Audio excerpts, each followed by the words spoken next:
Hey, what's up? This is Matt with Let's Talk Music. I'm here with Charlie of Aftermath. He's joining us from Chicago today. So you're feeling a little under the weather, so we'll try to keep it short and sweet. How's that? It's fine. It's just funny because like this is the part that I was looking forward to, and I was thinking of ways to blow off work tonight. But I'll be good and I'll go in. You know what I mean? Because the jobs we have at UPS, they're it's like going out on a workout. It's really physical work, Right, right. Yeah, yeah. and That's plus they're load in a and time train. limit. And plus they want everything out fast, because every second that goes over, they charge them tons of money for the city for the delays. Oh, okay. Yeah, I know. I've been to O'Hare a few times. That's a pretty large airport. It's one of the biggest, I think. Yeah, it used to be one of the busiest for the longest time.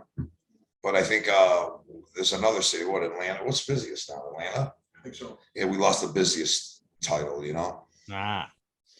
So let's talk about Aftermath, man. I was actually kind of shocked that, I was thinking about it. I cannot think of anybody else that took that name. And I was like, wow, it kind of dawned on me that, that's a really metal name, and I can't believe that nobody else has taken it. So how did you guys coin it and come up with it? Well, when we came up with it in 19, we came up with it when the band was around. The initial run was from 85 to 1996. And then we broke up till 2015, so that initial run, I was just coming up with a list of names again at O'Hare Airport, but this time I was working as a screener for, when you go through the x-ray machines and stuff. Right. I was just sitting there writing down band names when I'm supposed to looking at the screen of bombs or whatever going by, like, how it works. And then I came up with a list and everybody got a chance to look at the list and we picked the one we all liked the most. And I chose it because it is metal, but it sounds fresh. It doesn't sound like dark metal, it's not like gore guts or, what I mean? Right. Or death. It's got like a light feel to it. But the funny thing is though, Dr. Dre tried to use the name too when we have a trademark for his record company back in 94. Mm-hmm. Yeah, 96, right? And we had to take him to court and stuff like that. But after the conclusion of the court case was that we could both coexist, even though we paid the government money to have a trademark. So what's the point of having a trademark if we could coexist with somebody that's using it in the same industry, the music industry, And Yeah, this that was doesn't make a whole lot of sense. yeah, this time there was a lot of overlapping because rap and metal were getting more combined at that moment in time than ever before, because there was the Limp Bizkits, the Corns, and all that new metal stuff. So Right. it was really crucial that you win the case, because you don't want to be advertised in the same magazine for a rap label called Aftermath and then for a band, So like I said, we could coexist, but then after that, we actually broke up and we formed an experimental side project called Mother God Movie Star, and then on Interscope Records. That lasted for we put out one album on Interscope, and then we did one tour with the Gender Torturers, and then we broke up till 2015. Okay. So are you under a label now or are you guys independent? Well, right now, we're on Zoid Records, which is through the label group and In Grooves. It's Zoid is kind of our manager's label. It's the management company and a label, and the distributions through In Grooves and the label group. And then again, we've had a lot of other labels we dealt with, because this one we might have it out in Europe through Sleazy Rider. So we already got a European release for it too, label, because we did the last one. Our last album, upon reuniting in 2015, we made a concept album called There Is Something Wrong. So that was our second album. Now what we're going to put out is our third album, Okay. So No Time to Waste. New single. Good jam. When I first heard it, I even told my wife, I said, they sound almost like Slayer in a way with the lyrics and stuff, but not the speed. And it was I grew up in 80s metal and stuff, so big Slayer fan, and I mean I was like really digging it. Yeah, I love Slayer too, man. I mean, Rain and Blood to me is the greatest thrash album ever, I was gonna say, who doesn't that's into metal? You know what I mean? Yeah, They're yeah, like a it's an staple. easy one because that album to me is the epitome of that whole genre. So it's just like it blew my mind when it came out. But again, I'm glad you said it. We sound like it's cool, But when you hear the rest of the songs, you'll see that there's nothing like it like that. Every song kind of has a different little feel to it, and it all three of our albums. Well, the third one isn't out yet. If you look at it, there's no songs that really sound like the other song, but they're all in the same sonic field. You know what I mean? Where they all sound like an Aftermath song. Okay, yeah. So tell me a little bit about your songwriting process, man. I mean, on let's just go with No Time to Waste. I mean, what was your focal point on it, and how did you just sit down and say, okay, no time to waste, and you just went through the lyrics? Yeah, well, for that one, like usually it's weird because these songs come so quick to us at this point in time in 20, upon the reunion and everything, where Steve, the guitar player, will do a couple riffs just at practice, and then all of a sudden, automatically, for some reason, I have lyrics for it, and it happened through all 10 of the songs we just put out because it almost seems like something's making us do it, like when people say like we got the inspiration that came out of nowhere, people talk about songwriting, and Right. it feels like it's just we're getting pushed to it without no major distractions, and they're coming together perfectly, and that's what is making us go. We feel like it's natural and meant to be, because we are kind of it's also about the message. That's why I'm saying I feel like something's making us do it, because the message is for all humanity to wake up and realize what's going on in this world. You know what I mean? Right. Because a lot of people don't know what's they believe everything they hear on TV, and they're not concerned to find out why we're here, what the truth is, why question the reason of our existence. We're not just here to consume garbage all day from multinational corporations and listen to crazy politicians contradict themselves daily. It just seems like the world's in chaos right now. Everything's upside down. Oh yeah. Like nothing makes sense. And this album kind of makes sense of it, because once you study it and see what's going on and really put time into it and connect all the dots, if you got a kind of mind where you could kind of tell, like, oh, that's why they did that. That's why they're doing this. That's why this agenda happened. Like on No Time to Waste, where it says problem, reaction, solution. That is basically the agenda. That's how they create a problem when they already have a solution, just to seem like they have the answer when the problem was already the problem was created by them for that reason alone, so they could seem like they got the answer. And as so many of their agendas work like that, Yeah, I agree. an urgent cry.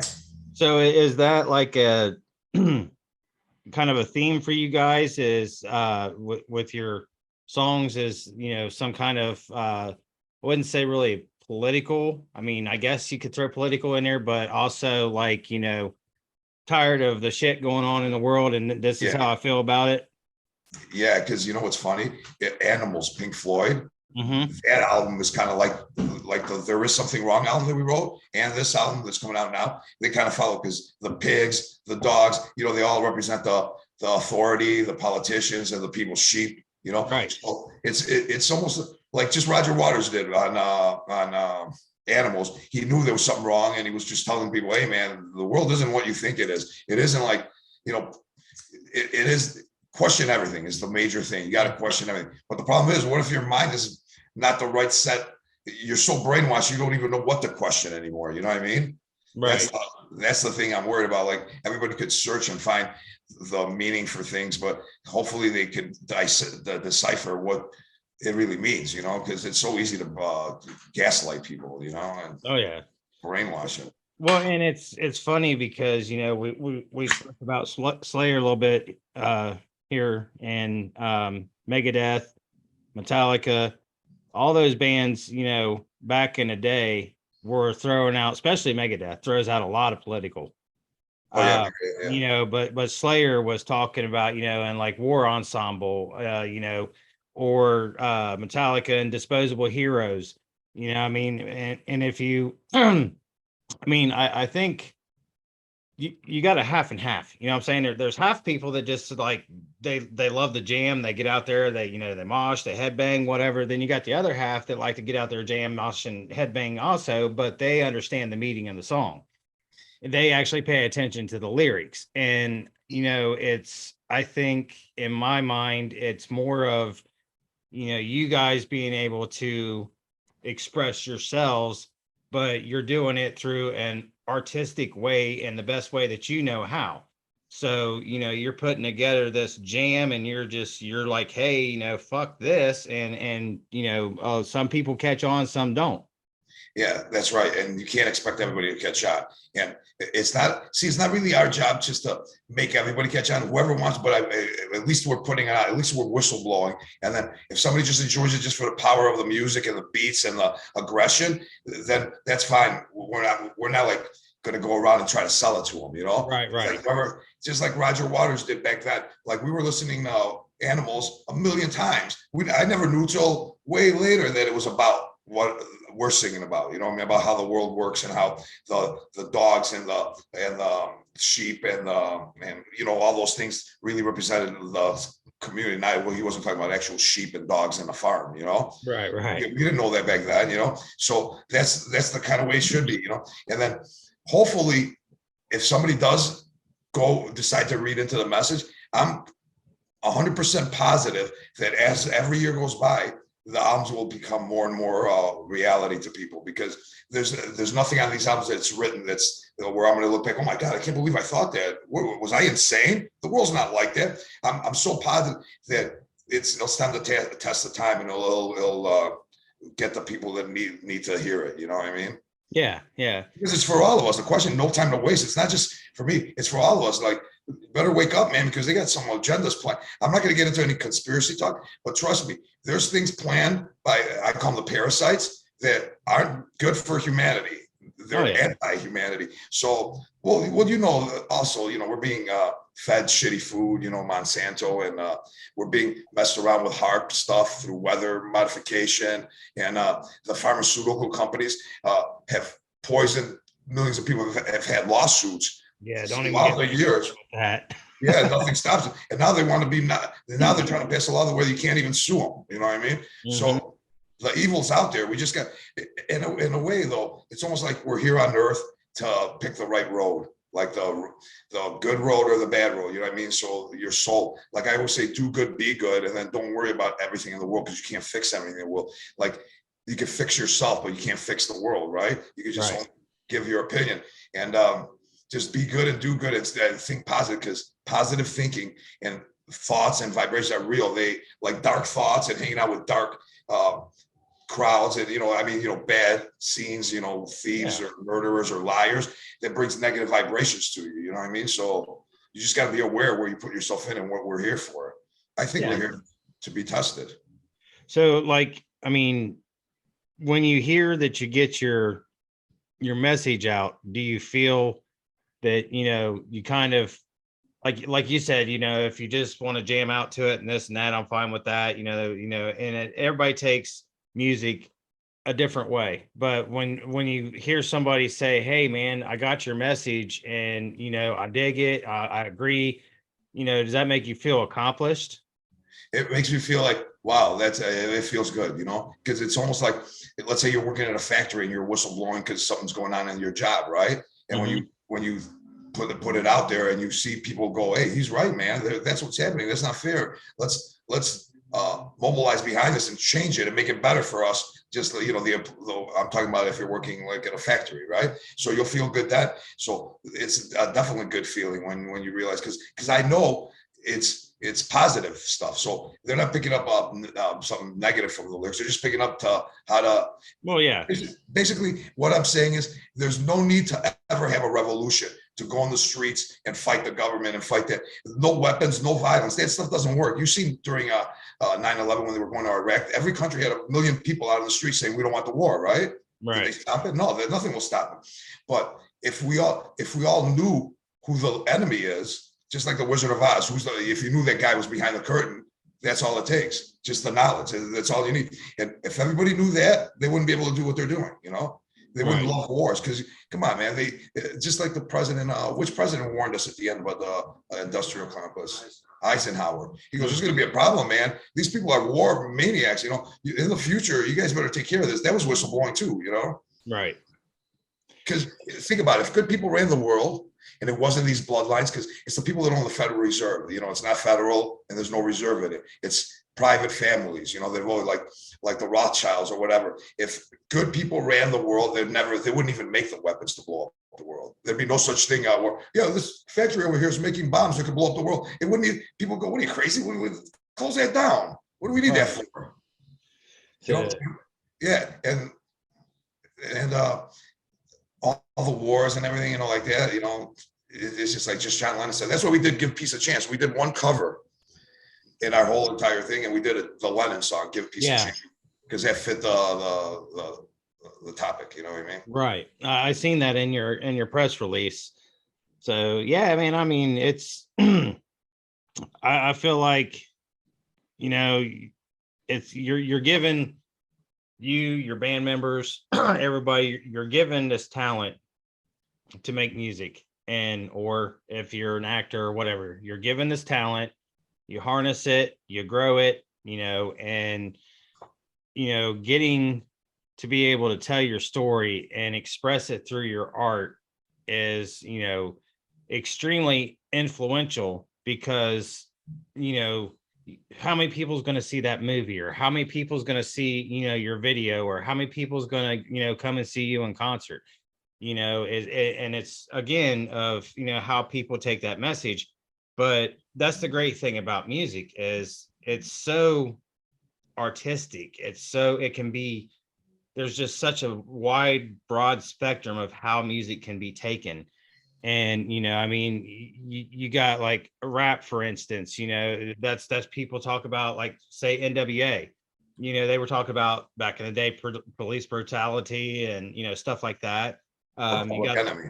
right, you know, you got all kinds of bands that, you know, are trying to get their message out there. And, you know, even then, they were trying to put a stop to it because they're like, well, you know, you're talking bad about the police. While the police are beating on people, you should be talking bad about them, you know? So, That was their existence. They were dealing with the police, harassing them all the time. When they said right, "fuck the police," when they put that out, they weren't just doing it just for shits and giggles, like they say. They were putting it out because that was their life. They seen it daily, being harassed, you know. And mhm, yeah, and Public Enemy, on the other hand, they were all about that, just like the true history, you know. I mean, not the history that's written by the victors and the people that took over, the history that's been hidden, and they were. So it's kind of like that for us. And it's funny that hip hop, even with conspiracies now, they seem to be having more underground artists than rock or metal that are exposing stuff. Because I've run into a couple recently. I wish I knew the names, but just the other day I seen a video by some rapper, not a famous one, you know, but it seems like he was growing because of the mhm, topic, and he was exposing stuff too. I go, I wish there was more rock and metal doing that, you know? right. Well, I mean, honestly, there's more than what you think. I've done. You actually will be my, I believe, 92nd uh, interview, and most of everybody that I talk to are independent. Most people are not under a label or anything, and they. There's a lot of people out there that sing about the same thing that you do. There's, you know, just in different ways. You know, I've done a sort of country band, a sort of hip hop band, but mainly I stick to rock. You know, that's I'm open to anything. I mean, you know, I love music, and I love that, again, you guys are taking this talent that you were given, you know, your God-given talent, and you're putting it out there, and you know, it makes people happy. I mean, I'd be honest with you. I mean, I can't tell you how many times that a song has come on, like one, for instance, "Don't Stop Believing" by Journey. Every time that song comes on, as soon as I hear that first key, you know, I'm cranking Makes my you happy. radio. Yeah, you know, I mean, it, See, that's funny because I love music like you do then. And man, music is like, you know, people do drugs to get that feeling. Music gives you that feeling without any, it could give you nostalgia, happiness. I mean, if you, let's say you were listening to a certain song and you were dating a girl in the 80s And Mhm. that brings all those, I mean, music is so important in life that I can't even picture a world without music. And the funny No. thing is that the people that gave the world all this happiness, music, you know, the musicians, were Mhm. constantly ripped off by the business people, the record companies. I Oh mean, yeah.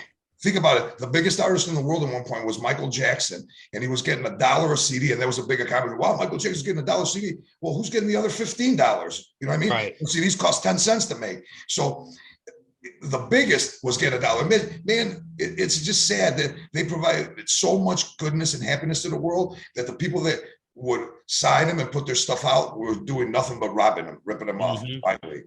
And the only And time they would make money if it was so massive the band that they couldn't hide the money coming in. Like let's say you're a triple platinum band for 3 albums in a row, then of course they're gonna have to give you some money to make you rich. But if they didn't even have to do that, they'd rip you off of even that. You know, I mean, they're just like parasites. Also, you know, the record executives, especially in the old days, you know, oh yeah. from the beginning of when the recorded music started, like where labels started in the 20s. From the 20s on, they never were cool. We're going to take care of the musician, man. They're the reason we have jobs. Let's give them an equal amount of credit and financial rewards. But no, it's always to rip us off, always. Right.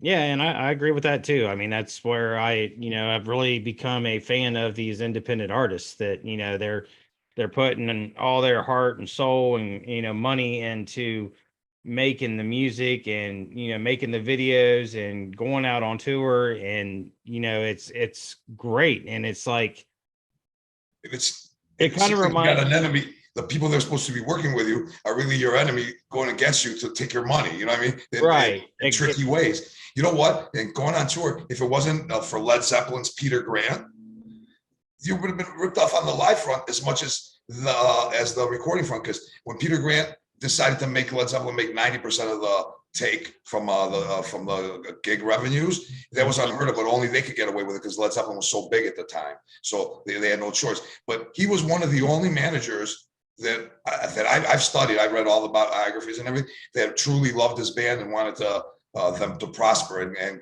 hated the record labels. You know what I mean? So Right. out of all the managers throughout history, only Peter Grant that I've seen that didn't rip off his band blind. And see, and that's, I mean, that's the kind of position that I would have loved to have been in, is to be able to manage somebody to, because again, I feel like your talent, it doesn't come easy.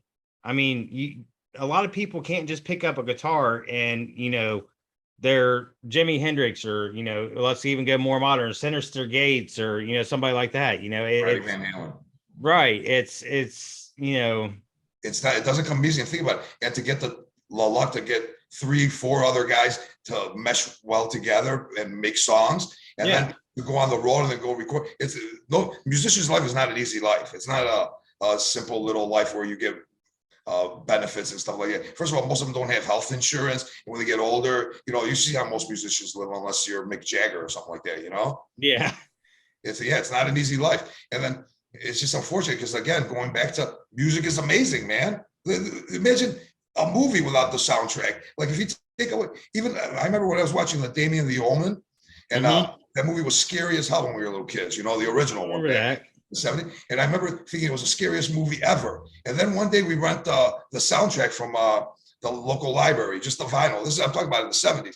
And I remember dropping the needle on the vinyl soundtrack.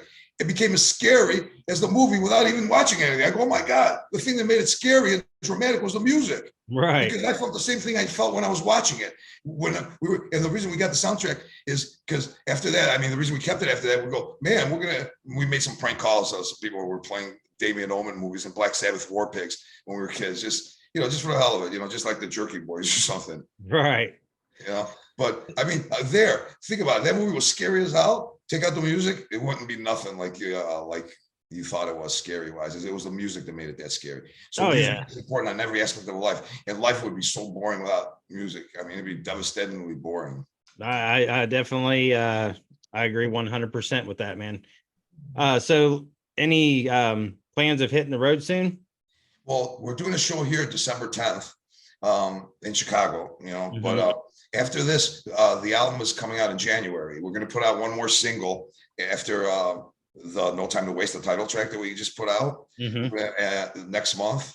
and then we're gonna put out the album in January, and then we'll see what happens the whole 2023 with shows, because we really want to do festivals, and we want to do fly-ins and stuff like that. We don't want to just get in a van and just go for 2-3 months and play just anywhere. You know what I mean? We want to plan it better so we can, because we're not kids anymore. You know, we're not kids. We're older guys. You know what I mean? So to make it make sense for us to do it. You know, because nowadays, it's the DIY thing. It feels so good that you have total control of it. Even though we got labels that are going to put it out, you know, like the In Brews, because they're kind of, I don't know if they're major. I think major or. Yeah, it just feels good to have total control and not even think about losing any of the control. Like when you're 19, 20 years old, we were starting the band back then, we signed a Roadrunner or Metal Blade, whatever label you would sign to, you knew you wouldn't have control. Now that that's out of the way, it just opens up everything. You just do anything you want, the way you want to do it specifically. You don't have to listen to anybody else. Yeah. And I mean, that's what I'm talking about with these independent artists. Yeah, no, exactly. Yeah, that's why I brought it up. Like, yeah, they love it, and most of them are like, you know, if the right deal came along, then we might consider it, but you know, this is, you know, we love what we're doing, and that's the biggest part of it, man. I mean, you gotta love what you're doing. Yeah, I mean, it's a job. And you know, whatever you're doing for your job, you know, I know most people don't, but you should love it. You know, and it makes it that much better, it makes it that much easier. Definitely. So, you know, I mean, but I get where you're coming from, and, you know, I would love to see you guys down here. We got some, you know, some pretty cool venues in Columbus. Well, you guys aren't even that far. You know what I mean? Columbus. No, like what, 6.5, 7 hours? Yeah, I mean, yeah, that's a drive you can do easily in a day. So we'll be open and doing any of that stuff. You know what I mean? We just gotta like make sure, like Cleveland. Yeah, we did play Cleveland like 2 years ago. We played but is that real Cleveland? How close is that to Columbus? Cleveland is about 2 hours from here. 2 hours. Yeah, so we have played in the state recently, you know, well, not really, you know, a couple of years ago. So you got Cleveland up here, then Columbus in the middle, and then about an hour and 45 minutes south, you got Cincinnati. So, and then Dayton. WKRP in Cincinnati. Right. And Dayton, they got a good scene out there too. I mean, they got some good clubs and some good venues, but all three of those cities, like out of the three, which one do you think has the strongest local or rock scenes and stuff? Cincinnati. Oh, Columbus by far. Columbus. I mean, Columbus by far. Oh. I mean, if you've ever heard Beartooth, they're from Columbus. Starset's from Columbus. Not Jesse Leach, but oh shit, can't think of the guy's name. He was the former singer of Killswitch Engage. Oh, the former singer. Yeah. Jesse was the original singer, right? And then they had the man. I know the yeah, you know who I'm talking about. So he's, I mean, he's the brother. Columbus. I mean, you know, we got a good local scene here. I mean, those are guys that have obviously made it big, but you know, we got a really good local scene. One of the places that does kind of showcase that, it used to be the Alrosa Villa. They tore that down. So now we got the King of Clubs. Yeah, they tore that down because it was at the Dimebag thing.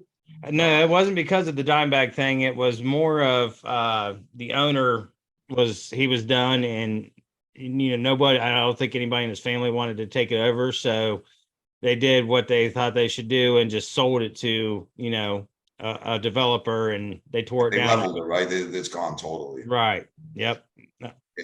Yeah, and it's funny because in a weird way, I mean, think about it. Dimebag Darrell, like, how many people have gotten shot on stage? Barely anybody, right? So that was a negative feeling right there. I mean, it's better that it's probably gone, you know? Oh yeah, man. I was actually supposed to go to that concert. I'm glad I didn't, because I probably would have got shot. Because I'd have been one of them ones rushing the stage, like, what the hell, you know? But I loved Pantera back in the day. Damn shame that both them boys are gone, but yeah, it's just crazy that, I mean, think about it, seeing your brother get shot on stage. I mean, come on, that's devastating. So I just, no matter what, you like him or not, you know, people out there about Pantera, those guys, man, that was for Vinnie Paul, that was suffering, because he lived on 10 years after his brother got killed. Right. And then what was it? It was 24 years to the day that John Lennon was shot. Yeah, December 8th, right? December 8th, 1980 was when John Lennon was shot, and Dimebag was killed in 94. December 8th. I mean, what are the coincidences, man? December 8th. Two musicians, known musicians get shot by guns on December 8th. Mm-hmm.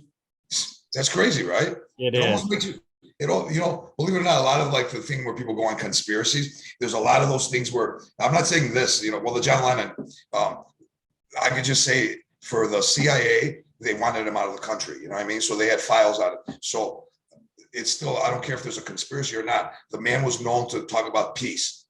Give peace a chance. Why would any organization that is supposed to protect America from enemies want somebody that's preaching peace out of the country? Right there, it just doesn't make sense, you know? Right.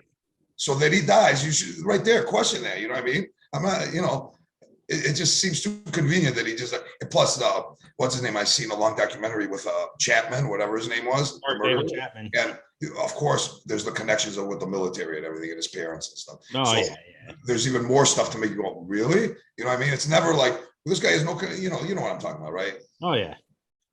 All right, brother. Well, we are about out of time. I don't have the pro version of Zoom, so we got like 2 minutes left, and recently it's cut off a couple people, and it kind of pissed me off. It was great talking to you, man. And I loved it. I mean, believe it or not, you wearing the Pink Floyd shirt matters to me because I could tell when somebody talks about Pink Floyd and stuff like that, they really love music, you know? Oh, yeah. Even though they're a big band, but I mean, to wear it nowadays where nobody's promoting them and Roger Waters has been on TV. Well, what's great is it's the Division Bell, the last one they did in '94, and I was at that concert. Yeah, we were at the Soldier Field one, right? I was at the one at the Horseshoe Buckeye, the High State Buckeye Stadium. Yeah, it was great, right? Because for us, it was amazing. And at one point, when it was building right before the intermission, it started raining and the rain got more intense. And then thunder and lightning out in Soldier Field, and then the next day they go, Pink Floyd somehow managed to get the weather to be part of their light show because it was so dramatic, you know? It was an amazing, and it wasn't even with Roger Waters, you know what I mean? It was just with Gilmore and those guys. I can imagine 1975 seeing Pink Floyd Animals when the pig flew over the stadium, you know? Oh, I'm sure. That'd be great, man. All right, brother. Well, I appreciate your time, and everybody, Charlie, you guys check them out. Aftermath and their new song. I think you'll like it, especially my true metal heads out there. So, just I'll hit you guys up on Facebook. I got my own page. Let's Talk Music. So, and I'm going to make sure you get the whole album when it comes out. You know what I mean? Because I love when real music fans, when people go, I love music like you have it. You know what I mean? Hell yeah. So, January, though, well, Pete's over here, our manager's over here. He knows you got to get it to you. Right. All right, brother. Well, you have a good evening, man. All right, man. Great talking to you. And then hopefully we'll meet up in person one day and have a beer together. Hell yeah. At a show, you know? All right. We'll talk to you, man. All right. Right on, man.